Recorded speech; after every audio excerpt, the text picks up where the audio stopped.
Assalomu alaykum qadrli ko'rman do'stlar. Yaxshi kitoblar yetakchisi bir kitob bir olam programmasi davomli huzuringizda bo'ladi. Yozuvchi jamiyatga, vaziyatga nima orqali ta'sir ko'rsatadi? Nima orqali to'pi qo'sha oladi? Albatta u til san'ati orqali yaratgan asarlari va asarlardagi o'zining ovozi, o'zining ijtimoiy, madaniy andikishlari, shundaqla asarlariga singdirilgan ruh va talpinishlari orqali ta'sir ko'rsatishi mumkin. Bu biz davomli deb kelayotgan yozuvchi davrining vijdoni degan gapning timsoli bo'lsa kerak. Tövende men bugungi suhbatimizga qadam tashrif qilgan ikki aziz mehmonni tanishtirib o'tay. Xinjiang Universiteti Filologiya institutining o'qituvchisi doktor Abdusalam Shukur Nuh apandi.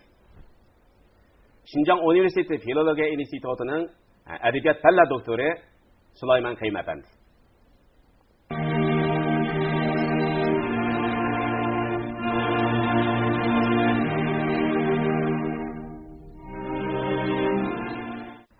Endi biz bilimiz Abdusalam bir romanning muvaffaqiyati ko'p taraflama ketilishi. Bir roman uchun hamda temini qanday temini ko'tarib chiqish. Kishilar ko'ngil bo'layotgan temimi, ko'ngil bilmayotgan temimi?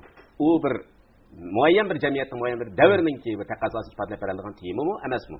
Mushuninga kuchgan asosda mushuni qanday mahoratlar ifodalab berishning o'zimi bir romanninki muvaffaqiyatini belgilab beradigan bir taraf bo'lsa kerak. Oldimizda Jaloliddin Bahram apandininki Omad va Ofat nomli ikki tomliq asar turibdi.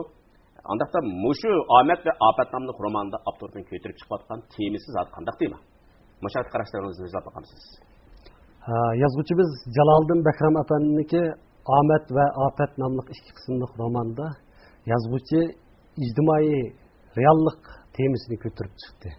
Ya'ni zaharlik, chekimlik, heroinga oid bir tema bo'lib, bu temani Jaloliddin Bahram yana dastlabki qadamda bir qadar kengri ham cho'qur ifodalab berdi. Ham bizning Uyg'ur adabiyotimizda yangi davrdan boshlab temalar bir xillikdan qutulib chiqdi desakmi, lekin temalar asosan oila, nikoh, muhabbat, tarixiy mashhur shaxslar, tarixdagi cho'ng voqealar, kishilik munosabatlar doirasida takrorlanib turdi. İctimai reallik naiti kengri hem şundaqlı çoğunqur onun nurgulluğun mazmunları buldu. Cemiyetimizin taraqqilişiga erişip nurgulluğun yeni meseleler kelip çıkmadı. Bu zahirlik çekimlik meselesi dalman şundaq meselelerinin biri. Lekin bu zahirlik çekimlik meselesi de kısa, küçük hikayeler ve bazı dramalar oynalgan bolsa-mı, lekin çoğ hacimdeki bundaq roman yazılıp bakmagan. Hem Jaloliddin Bahram akimizdeki Omad ve Ofat romanında muşu temini aks ettirişi menimce davr naiti ehtiyojli hem şundaqla avamның talbiga mos keladigan bir tema deb qarayman. Xo'sh, unda bo'lsa zamonimizda mushkil temini ko'tarib chiqishniki qanday ahamiyati bor? Zaharlik, chekimlik masalasi bir ijtimoiy masala. Hem bu davlatning taraqqiyotiga, xalqning baxt saotiga, tinch omonligiga, ham shundaqla shaxslarning hayotiga g'oyat zo'r darajada ta'sir ko'rsatdi. Mana zaharlik, chekimlik bilan biz nurgulluğun yaşlarımızdaki hayatının xavf xatarga uchirganligini, nurgulluğun baxtli oilalarniki to'zib ketganligini ko'rdik jamiyatda. Ham bu masalani aks ettirish bir yozuvchiga nisbatan aytgan chog'da yozuvchining jamiyatdagi xalq ko'ngli bo'lgan ijtimoiy masalalarni bayqash va bayqayolmasligi ham shundaqla o'ziniki yozuvchilik burchiga asosan jamiyat masalalariga tanqidiy ko'z qarashni ifodalaydigan, ifodalayamaydiganligi mush tarafdan belgilandi. Ham biz buning ahamiyati degan chog'imizda romanda aks ettirilgan temalar nuqtasidan so'zlasak bo'ldi. Romanda asosiy yadrolik tema qaysi degan chog'da mush zaharlik, chekimlik masalasi. Yana zaharlik, chekimlik, heroin chekish masalasi. Yozuvchi bu zaharlik, chekimlikdan iborat bu oddiy bir temani kenglikka ega qilish kerak. Ama yazuvchi Jaloliddin Bahram qanday qildi degan chog'da bu temani oddiy holdagi tahliliyadan qutqizib chiqara oldi. Jaloliddin Bahramning Omad va Ofat romanining ikkinchi bir ahamiyati biz ilgari adabiyotimizda tema turlarini bo'lgan chog'da faqat mazmuniga asosan bo'lgan edik. bu kitobniki mazmuni qarasaqmi nima degan chog'da mazmuni avomniki qabul qilish psixikasiga moslashgan, o'qishchanligi yuqori. Jaloliddin Bahromning bu romani Uyg'ur adabiyotida ommabop adabiyot turining rasmiy shakllanganligini ko'rsatib berdi. Ammo ommabop adabiyot ko'pchilik o'qirmonlarning qiziqishiga asosan yozildi. Bu xil adabiy asarlarniki iste'mol qiymati nihoyat yuqori bo'ldi. Uchinchi bir tarafdan chu degan chog'da bu kitobniki ommabop badiiy asar bo'lishi uning iste'mol qiymatining nihoyat yuqori ekanligini belgilagan. Hamda iste'mol qiymati yuqori bo'ldi degan gapning o'zi nima degan chog'da nurg'un o'qirmanlar to'piga ega bo'ldi degan gap. Ammo o'qirmanlar ko'p bo'lishining o'zi Jaloliddin Bahromning bu kitob orqali o'tir qo'ygan ideyasi bir qimmatga aylandi, to'g'ri. İctimai qimmatga aylandi. To'g'ri. Bu ijtimoiy qimmat yaratgandan keyin biz nima deymiz degan chog'da buning estetik qimmati, tarbiya qimmatimi yuqori bo'ldi deb qaraymiz. Amaliyotda ijtimoiy reallikdagi mushundaq zil temalarning o'zini undaq qiliqi badiligiga bak kuchab eg'ir qilib yozgandan ko'ra ommabop adabiyot yozuvchiligining ba'zi mahoratlari bo'yicha oddiy tushunishli kitobxonlar oson qabul qila oladigan Jaloliddin Bahromning mush kitobiga o'xshash yozsa nima degan chog'da buning ijtimoiy qimmatining xalqqa texmi tez yetib berishini qo'l keltirgul bo'ldi deb qarayman. Bu romanda endi boya Abdusalom afandim deb o'tdi. Shu oq olvosdagi xalqimizga, jamiyatga, davlatga kelayotgan ziyni bo'libmi, oilaviy ijtimoiy real masalalarni keltirib chiqarayotgan buning balay ofatlarini yaxshi ichpagan deb qardik.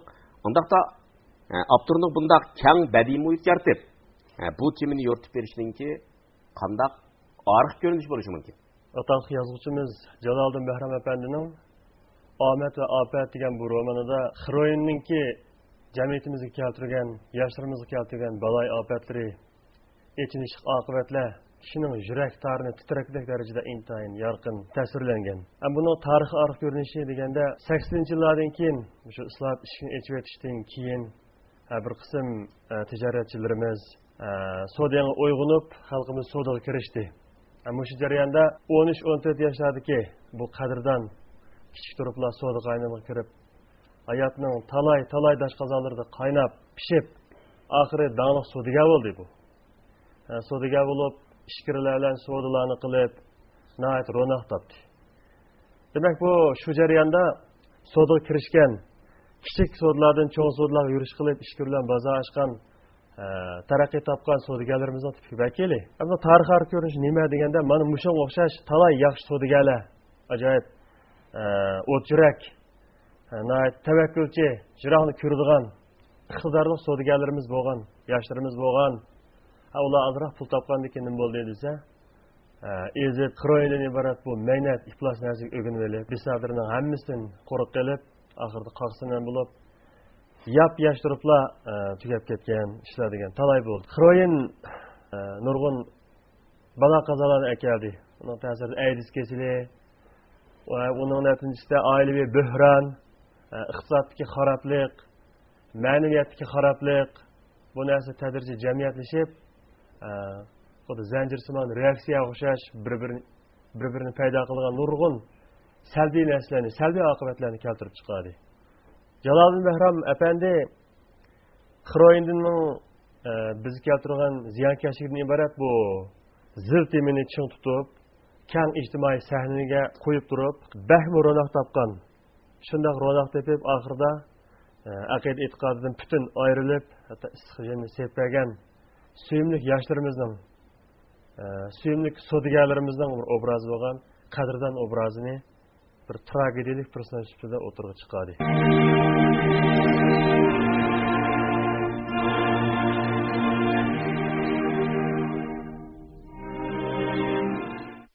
Asarda deymizmi, zo'r bo'lgan bir tragediyalik qismat bor. Asarni jerimish adamga deb qarayman. Bu tragediyalik qismat nima degan vaqtning o'zida qadrdan qatorliq yoshlar xiroyin cheksa, xiroyin savdo qilsa, o'zila munosabatli, o'zi ham o'zila munosabatli kishilarning gumron bo'lganligini besh qo'lda keladi. Bular besh qo'lda bilib turib, yana shu yo'lga mangadi. Mana bu asar keltiradi. Mana bu asar keltiradi. Bular ofatga mushkil qilmaydi, ahmatga mushkil qilmaydi. Endi nima deganda, Abdur mushkil sabab netinci munosabatni, mushning kayniga yuzlangan sabab netinci munosabatni asardagi badiiychilikninki olib ko'rinish qilgan. Xo'sh, Abdusalom apandamda yozuvchining davr o'yin chaqnatishi, millatninki ijtimoiy tarixi, shundaqla psixik tarixini aks ettirishdagi favqulodda roliga, vazifasiga va uningki ta'sir ko'rsatadigan qimmat qarashlarga biz hargiz sal qaraya olmaymiz. Asarga qaraydigan bo'lsak, asarning mavzusi omad va ofat. Endi mush xususdan chiqish qilib sizdan so'rab baqsam, omad va ofat nomli mavzu bilan personajlarninki mushning yaratilgan tragediyalik qismat to'lgan personajlar obrazininki ma'naviy kechmishlari, taqdir qismatlari to'g'risida qandaq bir ishki bog'lanish bor. Adabiyot deydigan narsa odamni yozadigan fan, ya'ni xaraktershunoslik, odamshunoslik. Ham shundaqla odamning taraqqiyotini yozdi. Adabiyot odamga munosabatli bo'lgan masalalarni badiiy va ilmiy nuqtadan tushundiradigan fan. Endi omad va ofat deydigan bu mavzu qadrdon va uning atrofidagi bir turkum odamlarniki baxt saodati, ham shundaqla azoblari, arzu armonlari, tragediyalari tasvirlangan bir roman. Bunda aytgan chaqda omad va ofat deydigan bu mavzuning o'zi dal shu hayotlikniki yoki ijtimoiy reallikniki yaxshilik bilan yomonlik, chinlik bilan soxtalik, go'zallik bilan xunuklikdan iborat shu qarama-qarshi dialektiksiniki obrazlashtirib aks ettirib berilishi. Qadrdon deydigan personajni ilib aytaylik.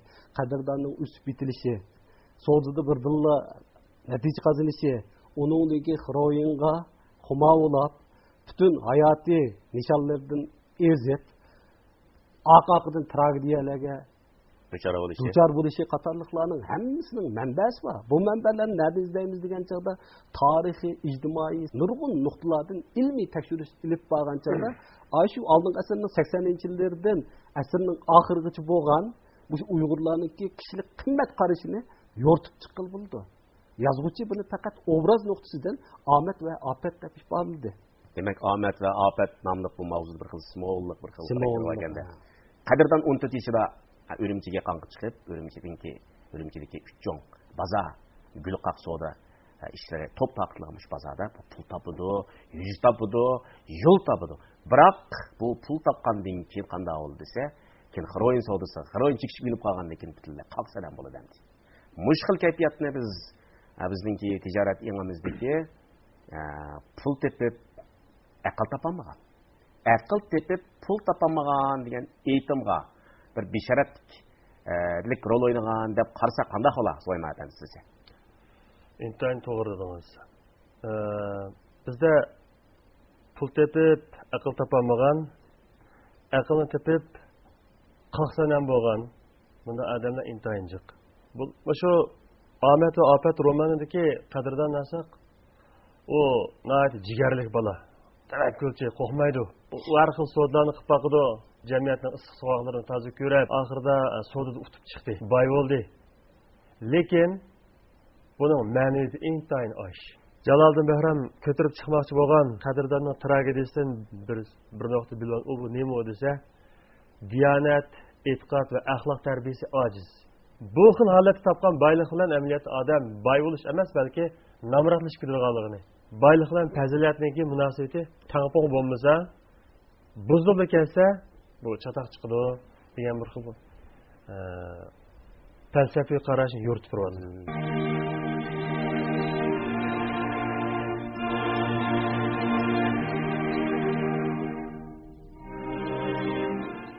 Asarni varalaydigan bo'lsak, asarda rang-rang personajlar bor. Bizning ko'zimizni qamashtirib yetadi. Gah ba'zilardan g'azablanib turib so'yinamiz, ba'zilardan so'yinib turib g'azablanamiz. Masalan, qadrdondan boshqa nurg'unlagan tipik personajlar bor. Buning ichida yana bizningki o'zgacharoq taraflari bilan bizga ta'sir qilib ketadigan, ta'sir qila oladigan bir qancha personajlar yaratilgan qoldi. Masalan, saxovatchi, tijoratchi Yakup Hacım bilen yalgan takva Xroin etkisi Halmet Karamlarının obrazı mı bizi xilbek endiştirdi. Onun kim bu ikisinin karakteri bir tuttu karım karşı halatda yaratılgan değil mi yani? Muş Abdüsalam Mişadın bir sual çıkıp kalı degen endi. Muş karım karşı halatda yaratılgan muş personajda karakterinin muş hayat logikisi da. Yaki muşning çayni da. Qandaqdır bir xalqimizningki aql itiqad, axloq, soda eni va ijtimoiy majburiyat masalasini ibaratmishdanak bir taraflama aks etib qoldimi qandaq? Yakup Hacı obrazı bilan Halmet Karim ikisinin obrazı bizning o'sha islohot ishini ichib etish davri boshlangandan keyin qo'rqmas, tavakkülçi savdogarlarimizning tipi. Ham bu ikki tipniki ikki obrazniki xarakteri qo'sh yoqlamalikqa ega deb qaradim. Yana Yakup Hacı savdoda insofni, shukr qanoatchanlikni, tirishchanlikni o'ziga mizon qilishga o'roq tepib, na cho'ng bir transport atritiniki xo'jayiniga aylandi. Halmet Karimchu degan chaqda burundan tortib bir xil oshko'z, nafsoniyatchi, yolg'onchi xarakteri bo'g'ashqa bu keyin bir savdoda mag'lub bo'lib, keyin donglik Xroin etkisi var. Hatta altı üç burcakka kirib, şu yerdeki muhim şahslarning biriga aylanib qoldi bu. Endi avtor nima uchun shunday yozdi degan chaqda avtorniki bu yerda badiiy ifodalash usullarini silishtirishda qo'llanyapti.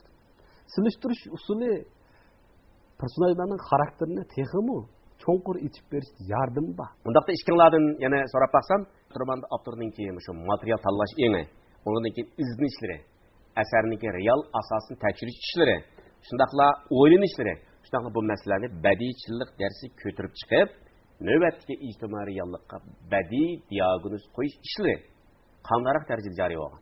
Jaloliddin Bahram aka bu romanda Xroin məsələsini nəhayət yaxşı yuritib bergan. Qadrdonning fojiasi, yolg'iz Qadrdonning fojiasi emas, men boya deb o'tdim. Bu amaliyotda bir qavmning bir davrning yurgidagi jarohat bu. Avtor mushu jarohatga bir jon urdi. Endi jamiyatga qanchalik diagnoz qo'ya oladi deganda, menimcha avtorningki qadrdonni ko'tarib chiqib, shu orqali ro'naq topgan savdogarlarimizning ro'naq topib oxirida pastga og'ir tushishdan iborat shunday agir to'qay jarayonlarini qadrdonga yukladi, qadrdonning aloqalariga, qadrdonning atrofidagi kishilarga, savdogarlarga yuklab aks etdi. Kitapның içinden kitapны tanla, mağızını tanlap şakılını şalla. Yazılgan kitapның barı ras emas, bazısı bimane, çiriter kalla. Demek endi apam şu meseleni, şu tragediyani, şu bajani, şu roman arkalı utuqlıq aldı diagnoz qoyup çıqqan, deyə xulası kelsek bolamdı. Demek onun da başqanda avtor əsərdə personajlarning ma'naviy yetilishini ifodalashda əsərninki bayan usulu da, vaqalikning qurilmasi da, shundaqla o'zininki ko'z qarashini mush personajlar singdirish jihatda, personajlarning antipatiyaning yetilish masalasida, personajlarninki mush taqdiriga olishilish masalasi, ya bo'lmasa mushu asarlarda boshqa asarlarda yana o'zini takrorlash, ko'rsatib dasashdak mush taraflarda ketib qolgan taraflar bormi? Sulaymon aka sizdan so'rab qo'yay. Jaloliddin Bahramniki bu romanni boyab o'tdik. Vaqaliklar intayin ta'sirlik, kishining yuraklarini titradigan bayon qurilmasi degandek qopsimon, to'rsimon bo'lgan bilan, lekin bayonchilik uslubida yana takrorlik bor. Yuqori pallasi deyishga bo'lmaydi buni-chi. Nima ish bunday bo'ldi desa, Jaloliddin Bahramniki o nurg'un romanlarni yozdi. Asosan ipik asarlardan shug'ullandi bu odam. Asosiy jihatdan bu odamniki bayonchilik uslubi bir ramkaga kirib qoldi. U nima desa, boya degandek bir odamniki muvaffaqiyatidan boshlaydi, oxirida halokatga tugitadi. Boshqa nurg'un romanlarda shu chiroyli boshlandi, oxirida bir tragediya tugitadi. Bu nima ish shunday bo'ladi desa, bu yanada bizning xalqimizningki asarlardan zo'qlanish psixikasidan kelayotgan narsa bu. Kishilarimizningki zo'qlanish odati, hikoya o'qish odati tafakkur odati dal shuni belgilagan. Biroqla bayon qurilmasida o'zgartib, bunda sinab baqqanlar bo'ldi bizning adabiyotimizda. Xalq yana nimani yaxshi ko'rdi desa, an'anaviy realistik prozani yaxshi ko'rdi. An'anaviy bayonchilik qurilmasini yaxshi ko'rdi. Bunda o'zi xohlagan, o'zi suyunadigan, talpinadigan yurgidagi bir narsalarni ash bayon qurilmasidan, ash xil voqealikning ichidan topa oladi. Jaloliddin Bahram aka dan mushnoqni obdan tutib olgan. Bundan keyin aytishga bo'ladiki, yengilmaydi bu odam o'zini. Mush bir izda ma'du. Chunki nima ish qildi desa, uslub allaqachon shakllandi, pishdi. Biz bu odamni nima ish qildi deganda bu xil uslubni mag'lub bo'lgan uslub bo'lmaydi demoqchi emas biz bu yerda. Havo adabiyoti, ommaviy adabiyotning uslubi shunday bo'ladi. Haqiqiy badiiy san'atlik tafakkur tipidagi adabiyotning uslubi yana boshqacha bo'ladi. Masalan, sihriy realizm, angliqimi, qora yumor degandek g'arbdan qabul qilgan nurg'un narsalar bor. Shu vaqt ancha-muncha bir narsalar yozildi. Lekin adabiyotimizda g'ol qismi nima tashkil qildi desa, an'anaviy proza, an'anaviy bayon. Bayonlar tartibli davomlashadi, boshlandi, rivojlandi, yuqori pallik chiqdi, oxirida pastga tushdi. Mushbuji bo'lgan. Jaloliddin Bahram akamo mushkil kon izini takrorlagan. Abdusalom apandi boya personajlarning taqdiriga ancha aralasha olmagan Jaloliddin apandi degan gapni qildi. Siz shunday qaramsiz? Mening qarashimcha bu avtorning personajlarning taqdiriga aralashmaslik masalasi degan narsa shu tanqislikda ko'proq tilga ilinadi hozir. Menimcha ijodiyatchi asarlarga, personajlarga ko'p aralashadi. Unda angliq ijodiyat bor. Angliq ijodiyat psixikasi rol o'ynaydi bu yerda. Bu mening shaxsan qarashim. Yig'laysak Jaloliddin Bahram akaninki bu romandimi o'xshashlar burunqi saviya, burunqi badiiy uslub qurilmayini takrorlangan. Endi aralish oldin degan gapda mandaq qurlar bo'ladi. Qadrdon elga zarak chekimlikka ugunib qolgan vaqtimizda avtorning xitoblarini anglaymiz. Avtor o'zi o'tirib sakrab tushib, "Ey, qadrdon qo'lingdagi iblisni tashla." Bekkidan aşağı yancılık izleyen aptallık sabırsızlık taraf durava. Abayı siz hata düşünüp kapsız. Hem de Ahmet ve Afet romanı yukarı degene gidek bazı bir neticelerini kol kaptırdı. Şunun bilen birge bu romanda bir munçuluğa yetersizlikler saklangan. Birinci yetersizlik nima degan chaqda yozuvchining o'rni va huquq masalasi. Yuqorida deb o'tdik. Yazgıcının o'rni obrazdan tuvan bo'lishi kerak. Yazgıcının o'rni obraz qilgancha qanchalik tuvan bo'lsa, badiiy adabiyot shuncha yuqori bo'ldi. Uning badiiyat utuqi shuncha yuqori bo'ldi dedik. Ammo 19-asrdagi shu realistik prozadami nurg'unlagan shunda masalalar yozuvchilarning ijodiyat tajribalari shakllangan. Masalan, Tolstoy Anna Karina o'zini reels tashlab ulib olgan chaqda bishini ustal qo'yib yig'lab ketgan. Shu Anna Karina'ning ulvog'iniga chidamay. Nima uchun degan chaqda u Anna Karina'ning hargiz men o'ltirib o'tman mush personajni deb yozmaganda, lekin oxirgi berib Anna Karina'ningki taqdiri ham shundaqla xarakteri Anna'ni cho'qim o'lmisi bo'lmaydi. Vaqalik taraqqiyotning yo'linishi shuni berib qoldi. Undan boshqa masalan Zordun Sabirning Nuriy obrazi shundaqmi? Uch qizni aqaqida yaxshi ko'rib qolgan chaqda Zordun Sabir axloqiy jihatdan hech qanday ayblayolmadi uni. Ba'zida obraz o'zini o'zi yaratadi. Obrazga o'zini o'zi yaratadi. Hargiz yozuvchiniki kontrolga chiqib qolmaydi. Bu haqiqiy ijodiyatda ishbalniga ahvollar. Jaloliddin Bahramniki ma romanda qadrdon qatorliq bir qancha obrazning chilligi, tipikligi nuqtasidan aytgan chaqda Jaloliddin Bahramniki qalamiga hargiz bo'ysunmagan.